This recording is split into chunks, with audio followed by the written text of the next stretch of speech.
Picture it, Delmarva, 1977. You're a waterman and you need to be out on your boat to harvest oysters, but there is nothing but ice on the landscape. Or you're a tourist who decides to visit Ocean City in the off-season to get a better taste of the ambiance and visit some of the shops that are usually really crowded during the summer. But as you're walking along the beach, there's nothing. No sound, no waves crashing, just ice. Hi, everyone. Welcome to Danger on Delmarva. My name is Rhonda Jefferson, and I'll be your host as we explore this event that took place in early winter 1977. And just to be clear, when I say early winter, I'm talking about the time of year, which would be January to February. This was known as the deep freeze. Now, Delmarva is not pretty well known for harsh winters, but occasionally they do happen. Normally, the most that we get are strong nor'easters, which in and of themselves, I'm actually more concerned about because of the wind that comes along with them, as well as the fact that it's rain and rain would normally freeze. So that's just my opinion on matters, but I would much rather drive in the snow than in any type of sleet or ice. So today's episode will be a little bit different in that I'm not going to explore one major event where a number of people are injured or killed at one particular time. This is more of a historical episode to look at some events that have happened on Delmarva, which by going through this particular event, I found out a lot about the history of mainly the Chesapeake Bay and the winters that are sometimes experienced in the area. Now, what brought me to this topic was looking at a documentary about an event that actually took place on the western side of Maryland on the Potomac River. And this is the Air Florida flight that crashed into the Potomac in 1982. I may do a full episode of that on my Mystifyingly Missing true crime podcast. It covers more than just, missing persons or true crime. It just has a very long title, so I'm just going to refer to it as Mystifyingly Missing. But the crash that I'm referring to took place as the pilots were not as familiar with flying in, winter conditions and weren't really familiar with, what the icing would do on the wings, as well as, other components of that, such as, what was the appropriate amount of time to wait between de-icing. So they had a time period where they had to wait should they have a de-icer come out and take care of the ice on the wings. But the pictures that come into my mind are of the Potomac covered in ice. But of course, even if it's a very thick sheet of ice, when you have a plane crashing into it, it was not quite as sturdy to take that impact. And unfortunately, almost everyone on board either succumbed to injuries or drowned, as well as dealing with the cold. It was just a horrific experience for all those involved, and nobody could get to those on the plane. So that I'm not spending the whole episode talking about that flight, just what brought into my mind as far as thoughts went was, seeing that big body of water in this general area being that frozen. We really don't see that. So I started like Googling for winter storms. And what I actually found was in 1977, the Chesapeake Bay froze over.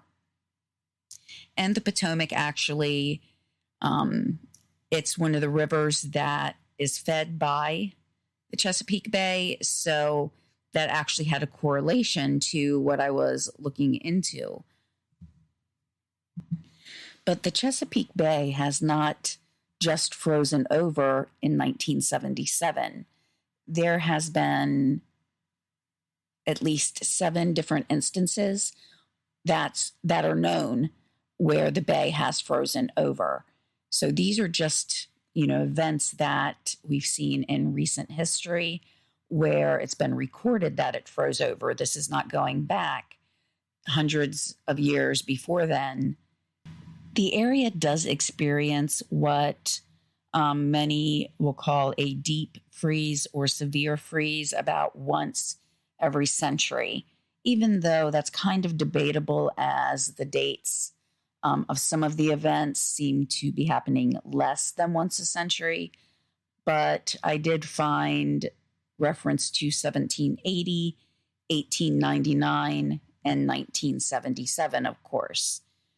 Getting into a few more specifics, there were other time periods where the winter was seen as severely cold, but also where there was reflection on the fact that there are extremes in the weather conditions from one season to another, as well as one year to another. So in 1635, I found a quote from someone that said, it was reported that, quote, "This last winter was the coldest that has been known in many years, but the year before there was scarce any sign of winter, only that the leaves fell from the trees. In all other things, it appeared to be summer," end quote. And then going back to the mid-1930s and looking at the temperatures, of that time period, it was extremely cold in the winters of 1934 and 35, but the summer of 1936 saw record-breaking heat. But again, 1936 was around the time period where there was yet another deep freeze. In 1918, the bay did freeze as well in January, but in August of that same year, it was 105 degrees in Baltimore. So yes, that is on the other side of the bay, but sometimes in reference to certain things, there's not always, a lot of information specifically about Delmarva. I do sometimes refer to Baltimore or other parts of the Western Shore to get a general idea of weather or other conditions at the time period. But I did find the temperature in Easton, which is on the Eastern Shore, and that was, this particular temperature is from 1898. It was 100 degrees in July, but negative 15 degrees 7 months later. So again, we can see that there are vast swings in, the temperatures that we see. Going back to now 1977, there were pictures that I saw of the bay, and they just kind of amazed me.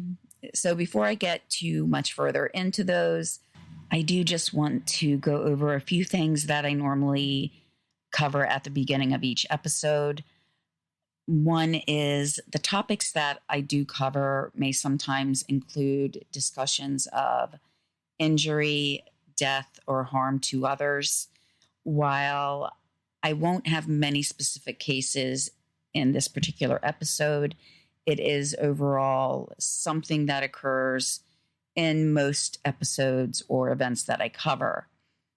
Also, as this is a more historical event, many of the articles that I found were in archive sites, and as such, this particular site was a pay site. So what I do, and this is what I've done in the past as well, is put the link to this particular article, the name of the newspaper, and the date. So that way, if you have access to those newspapers in other ways, such as a particular subscription, you will be able to go in and view those. There are, though, a couple of articles that, were more recent where it was retelling some of the events of this summer. Also, as I mentioned, the site that I used was a pay site, and that really is one of the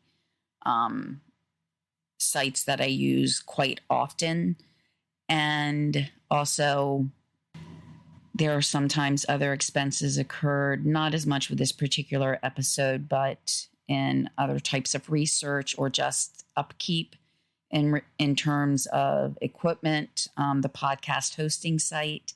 So I do have a link to a PayPal or Buy Me a Coffee account if anybody would like to donate towards those costs.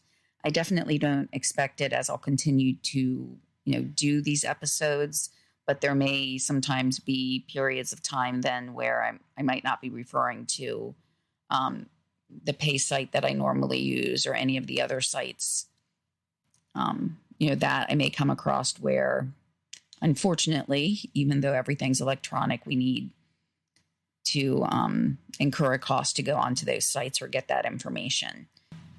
So with that being said, let's get back into the episode. So as I mentioned, I had seen a number of pictures which amazed me. And one of the pictures, I think the first one I actually saw, there were kids playing out on the Chesapeake Bay in the ice. And, I'm definitely not used to seeing that.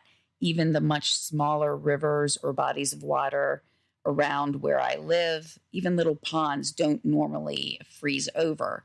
The most that we might see is a very light layer of ice on top, but definitely not something where anybody should be walking out on the ice, even if they're, a child that doesn't weigh as much. But there were kids sledding on some pictures that I saw. Ice skating was quite prevalent. So, the bay and any of the other rivers surrounding it were actually frozen solid enough that parents were like, yes, you can go out and play on this humongous body of water, which has now frozen over. And most likely, many of the parents had not seen a deep freeze before. So to me, this shows a level of security in how deep or thick the ice was. And this was not only in Delmarva. I'm not going to go too much into other areas because that's not normally the focus of this podcast, but the Ohio River in some parts froze over for the first time in 30 years. There were parts of the Great Lakes and Mississippi River either freezing over or they were bottlenecked so that even if a particular area was not frozen over, if ships were trying to get past, they couldn't because there's kind of a log jam of ice. So that really hindered transportation. And overall, the United States and even the world, we still rely on shipping as a major way to transport, a vast amount of goods. And this does also include gas and heating oil. So there were emergency, situations where people were having issues getting the oil that they need. Energy companies across the nation were experiencing problems, even with President Carter coming on TV and asking people to conserve their energy, their oil, because of the impact that the deep freeze was having just across the nation. Now, I've mentioned quite a few times about how big the body of water is, and the Chesapeake Bay is the largest estuary in the United States and the third largest in the world. According to Maryland.gov, an estuary is, quote, a semi-enclosed coastal body of water with a free connection to the open sea, where fresh water from inland rivers mixes with salt water from the ocean, end quote. So looking at Delmarva, we have the western shore, Baltimore, Frederick, Maryland, Hagerstown, those cities on the other side of the bay. Then we have Delmarva, and it's the Chesapeake Bay that makes Delmarva a peninsula, and the Chesapeake Bay and Atlantic kind of feed into each other. And then along with that, we have some of the rivers that I've mentioned, Nanticoke, Wicomico, Potomac is the one that I was mentioning with the plane crash. And the Potomac is actually one of the areas where the Chesapeake Bay is at its widest. The bay is approximately 200 miles long, and at some points it can be much shorter or not as wide at about 2.8 miles. And then at the Potomac, it's about 30 miles wide. So it's not a tiny body of water by any means. So that's why I was just amazed by that. But also, there's moving water. It's not like the water is just standing. There is movement between the bay and the ocean. So that's another factor that I was thinking about in terms of the actual freeze and how, cold it must have gotten to stop, the water from moving. Now, some of the rivers that I've mentioned had up to 12 inches of ice, making it pretty, secure in terms of walking on it. But this ice could also cause barges and tugboats to run aground. The Coast Guard had to intervene and stop all deliveries to the lower part of the shore unless it was an absolute emergency. There were icebreaker barges that came in per the Coast Guard request, but at least initially they were more focused on the Baltimore harbor. That's, as the name implies, it's a harbor. It's where a lot of freight, goods that come into the area, that's their entry point. So the icebreakers were concentrated on making sure the goods that needed to get into the harbor were being received, which eventually those goods would probably get to the eastern shore. But, there were more immediate concerns that those on Delmarva, needed to address, such as fuel oil, but had to wait for those icebreakers. In some areas, the C&D or Chesapeake and Delaware Canal being one of them, the Coast Guard had to limit the direction in which boats or ships were going. So I'm just kind of imagining the shipping lane was down to one lane. So think about being on a road where, there's two lanes, one going in each direction, and you have a flagger, directing people to come through from one side, but that means the other side has to wait. That's pretty much what this was, but on a much grander scale where these boats had to wait for others coming in the other direction to get through. So I wonder, what type of provisions they had in place, such as, were there maps about where each ship was? Did the ships know before they entered how long they might have to wait, and that type of thing?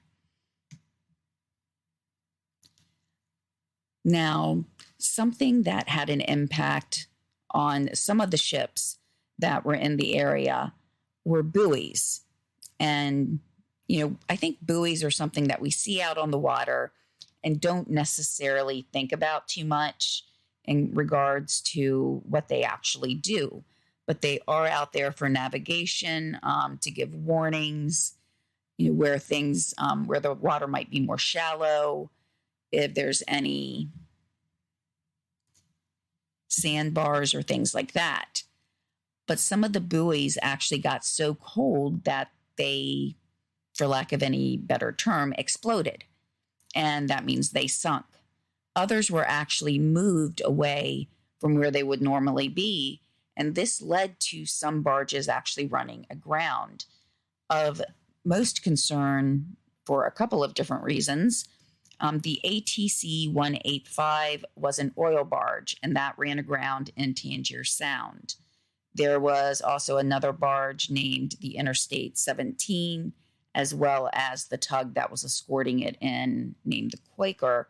They also ran aground. Now, the ATC 185 had 18,000 barrels of fuel oil on board, where the Interstate 17 was carrying 14,500.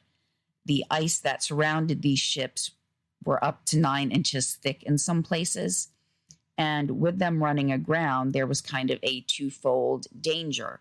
One is, the fuel oil that they were carrying, that wasn't going to be able to get to the people that needed it most. But also, what if any of those barrels started to leak? What if, the boats began to sink? You would be looking at a much wider felt not a natural disaster, but an eco disaster if that oil started to spill out. And there had been even the year before where there was a spill of petroleum products. So, of course, the Coast Guard cutters tried to reach these ships to try to lend assistance, but could not get through the ice. So besides the ice, the Coast Guard also had to worry about the shallowness of some of the water and trying to communicate to any ships that were coming in the fact that the buoys were not, actually navigationally correct at the moment, with some of them being gone completely. Another boat that ran aground was in the Tangier Sound, and the boat was called the Independence. It was carrying 1,000 telephone poles. So just think about how heavy that had to be. I didn't see any, tonnage or weight for the boat, but it became grounded, and it was blocked in at an area near Deal Island. And just kind of as a side note, okay, I had a former boyfriend for a while, and he lived on Deal Island, so I'm pretty familiar, at least with the landscape of it in the early 2000s. It really is quite remote to get from the island to a main road, at least the way I drive. I've mentioned before I drive slow. It was probably a good 20 minutes. But at times there could be water standing on the roads or getting very close to it. So, the island was pretty much just kind of blocked in. And then you have this boat that comes aground in the area that has 1,000 telephone poles. I mean, that just kind of added to, the situation that the Coast Guard was having to deal with. Yes, the Coast Guard is a big presence, even though we don't always see them, but we're surrounded by water. Then when this type of incident occurs, they have so many different areas, not only, the main larger waterways, but things like this, and making sure that this particular boat, doesn't sink, hopefully, or any of the boats that run aground or were damaged, as well as making sure other boats can get through and keeping the supply chain going, especially as supplies could be dwindling the longer that the deep freeze went on. The Independence, the one with the telephone poles, it was reported that they were taking on water. They were using at least 7 pumps just to try to keep it afloat. The only thing I'm hoping and thinking about it is because there was so much ice, hopefully the flow of the water underneath the ice was slower so that they could keep up with the 7 pumps. The Coast Guard did try to get through hoping that with the high tide that the Independence would, possibly raise up and help get them afloat again. But the Coast Guard was not able to get through to lend any other assistance to the Independence. Beginning on January 14th, the Coast Guard began to cut off access to the other rivers, such as the Nanticoke and the Wicomico. And that was being preemptive in that they didn't want boats to go through and get stuck. But as we'll see, there were some instances, such as if a boat was carrying oil, that they would allow a boat to come through. It was just kind of, something that was needed. So, of course, they had to make a decision at that point, and certain types of boats were allowed to go through. Now, I mentioned before how the pictures just kind of got to me. And another one that I found from January 14th was a number of oyster boats that were kind of all huddled together. They were, just trying to get into an area of water that hadn't frozen over. And these boats are families' livelihoods, whether it's the owner of the boat, whether they employ other people that, help with, in this case, it would be the oysters that they would be going out to get, but they're a livelihood. And if the boats are damaged, it's not just an inconvenience, of someone who uses the boat as a pleasure craft. It is their job. And to have a boat out of commission can be very detrimental. And then if that boat is damaged in any way and has to be fixed, that just kind of compounds the issue, and that they need to wait for it to be repaired. So just imagine looking out onto the body of water that you're usually, sailing on to bring in oysters, and, in the summer to bring in crabs and other seafood, but you can't even move the boat at this time. And you just see all the other boats around you in that same situation. By January 15th, part of the aforementioned Baltimore Harbor had frozen over. And if anything could convince me that the harbor does affect the supply chain on the Eastern Shore and even to other places, we experienced that to a lesser extent in 2022 when a boat was blocking, part of the harbor. And this was from the same company of the boat or ship that blocked the Suez Canal. So Evergreen Marine Corp, they were not having a good 2020s to that point. I'm sure we all remember the Suez Canal blockage for 6 days where the boat just kind of got jammed in there. Well, they were also blocking part of the Chesapeake Bay near Baltimore for a while. So that even affected things around here as for a while, one of the stores that we go into quite often, my husband and I, they were just running out of everything. You would walk in and shelves would be empty. And one of the employees there told us that, they weren't getting, all of their shipments in because of this ship that was blocking part of the Chesapeake Bay. So that just kind of put that in perspective about what it must have been like in 1977 as well.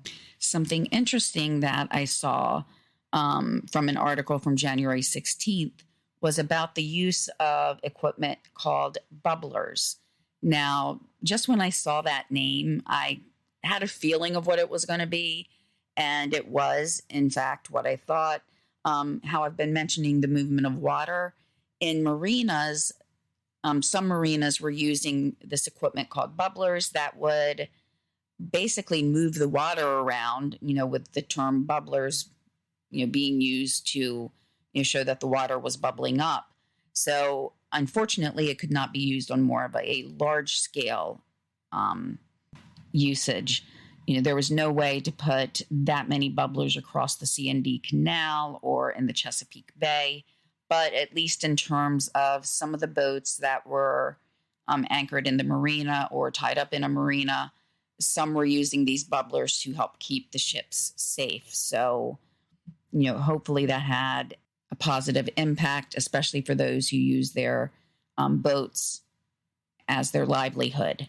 The Coast Guard also began to limit now, instead of on the C&D Canal, ships going in one direction at a time, they began to limit ships to those that had a minimum of 500 horsepower. That's about what they considered to be safe, because they wanted to make sure the ships had enough power and ability to get in and out of the canal. As this deep freeze moved on, people who had, chimneys or fireplaces would begin to use those, of course, especially if they were running low on the oil. But unfortunately, there were some chimney fires that began to take place. So that also then, drained some resources of people who may have been out trying to help those who were stuck in their vehicles, or, other events that may have been occurring. And looking at the islands that dot the area, we have, just to name a few, Deal Island, Tangier, Smith, which is famous for their very good multi-layer cake. Look it up if you haven't seen it before. Very thin layers. Don't know how they get them that thin. But people from the islands are a very hardy stock. They do have to depend on just themselves in some situations. Sometimes it becomes necessary to use boats for transportation because, again, water can be very high with the tides, and you might not be able to get on or off the island. Actually, another island, Elliott's Island, I had family that lived there, and they did move back to what I'm going to call the mainland. But part of that reason was because of concerns about what would happen in a medical emergency. In some situations, helicopters could get through if the roads were blocked. But again, there were a lot of resources at this particular time that, were being extended more than usual. So that could cause a delay in being able to even get to one of the islands that needed the medical attention. Now, many of the islanders at this time, they did have a good supply of a lot of things. Around mid-January, many people were reporting they had at least 2 weeks worth of items to help keep them going, but they were kind of getting low on the perishable items. So they may have had enough, dry goods, canned goods, but things like milk and eggs were getting kind of low, as well as the overall concern about heating oil. Something that is unique to these islands as well is that sometimes the children would need to take a boat to get to school. Now, in reading some quotes, one of them from a more recent article, someone who was a child at that time said that she remembers they still had to go to school. Whereas I read other articles that said that schools were closed. It may have been just a matter of, if it was a day or 2 or 3, the schools remained open. But as, time passed, they decided to close. So the boats were not running to get the kids to school. And, another thought I had about opening schools was conserving heating oil because, if you had to heat this entire school, a large building, it would take a lot to do so. So in order to, maintain or keep the fuel level or the heating oil levels as high as possible, then it may have been more prudent to close the schools. Getting back to kind of the topic again of fuel or heating oil, as that was a very major concern, the Coast Guard did ask for an icebreaker to work around Smith Island, but at some point it did have to be reallocated towards the Wicomico River because there was a boat trying to get into an oil storage site that was near Salisbury, and they needed access to the Wicomico. So even though the Coast Guard had wanted the icebreaker to work around the islands, it was rerouted to look at the broader picture of making sure people had oil for heat. And with everything that was happening at this time, there were a few people who had experienced another deep freeze in 1936. And, they were making comparisons between the two. In 1936, some people had found that it was actually easier to get around because it was actually more frozen in some areas. People could actually walk across from the islands to the mainland to get supplies, whereas that was not quite the case in every area around some of the islands in 1977. In 1936, it was about 4 months where ice had surrounded the islands, but people would walk across the river and then would use skiffs to get through some areas that might not have frozen completely over. And for some reason, I get this image in my mind of expeditions to, the different poles where people were, sailors would use the boats more as a sled. They would put equipment in there, supplies, and kind of pull that across the ice. And I can almost see that here where, people were just walking across the ice. It was that thick, but, needed something to pull supplies in. I didn't find any mention that the boats were used for supplies other than just normal, ferrying of the supplies. But when they mentioned the skiffs in the article, that's just kind of the first image that came to my mind, at least. But of course, as time went by, things did begin to get back to normal. The freeze started to wear off, ice started to melt, and people were able to get a little bit back into their day-to-day lives.